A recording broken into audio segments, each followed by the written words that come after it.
Vakıfın gidiyor. Mesela. Buyurun Hacı abi, hoş geldiniz.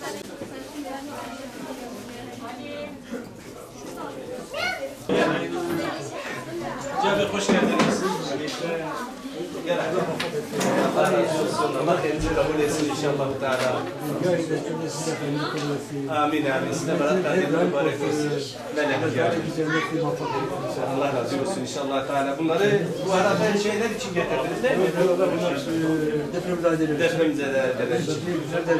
Amin amin cümleten. Allah razı olsun. Amin inşallah. Allah razı olsun. Çok teşekkür ederim. Amin. Amin. Biz Siirt Umut Kervanı olarak tam 14 gün bu sosyal marketi açtık. Ve bu sosyal marketi açarken 19 STK ile beraber özellikle bizim hedefimiz şuydu. Zaten ilk günden beri Umut Kervanı olarak elhamdülillah Türkiye genelinde her yere maddi olarak hem de manevi olarak zaten biz destek çıktık. Yetmediği gibi oradan gelen kardeşlerimize biz nasıl destek çıkalım?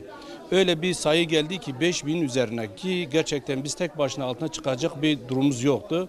Bunun için biz burada bir platform kurduk ve bu platformun adı altında sosyal market açtık.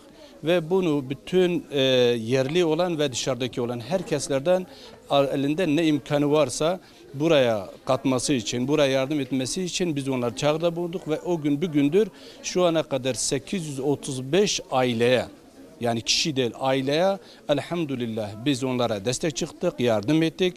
Bu sosyal marketin daha devam etmesi için desteğe ihtiyacımız var. Çünkü bu uzun bir vadedir. Yani bu 2-3 haftalık ya da bir aylık değil. Önümüzde bir Ramazan var ve Ramazan'da sonra devam etme ihtimali yüksektir. Onun için burada birlik, beraber ve kardeşlik zamanıdır diyoruz. Bütün hayırsever olan, Siirtli olan kardeşlerimizde yardım talep ediyoruz.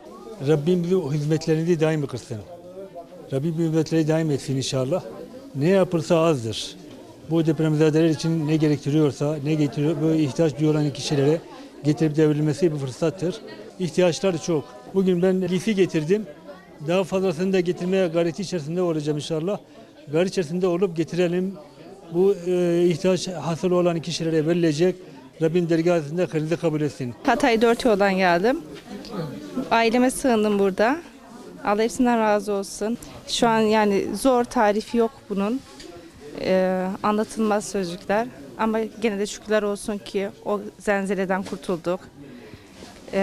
Eşyanın hiçbir önemi yok. Evet, evimiz yıkıldı, her şeyimiz orada kaldı, anılar. Şükürler olsun ki burada sevdiklerimiz var. Siirt halkı çok merhametli, Allah hepsinden razı olsun. Yani bu kadar bağrına basacağına hiç inanmamıştık ama Allah'ın bir rahmeti şu an üzerimizde. Sahipsiz olmadığımızı bir daha anladık.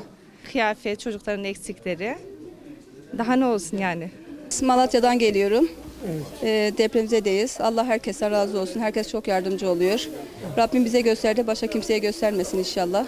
Çok sıkıntılar yaşadık, çok şey oldu. Çevremizde ölenler oldu, enkaz altında kalan oldu, daha çıkamayanlar bile var. Bu kadar yardımı beklemiyorduk gerçekten. Allah herkesten razı olsun. Çok yardımcı oldular bize. Herkes elini taşın altına koydu. Rabbim millete de zeval vermesin. Kız kardeşimle beraber geldim. Akrabalarımızın yanında kalıyoruz.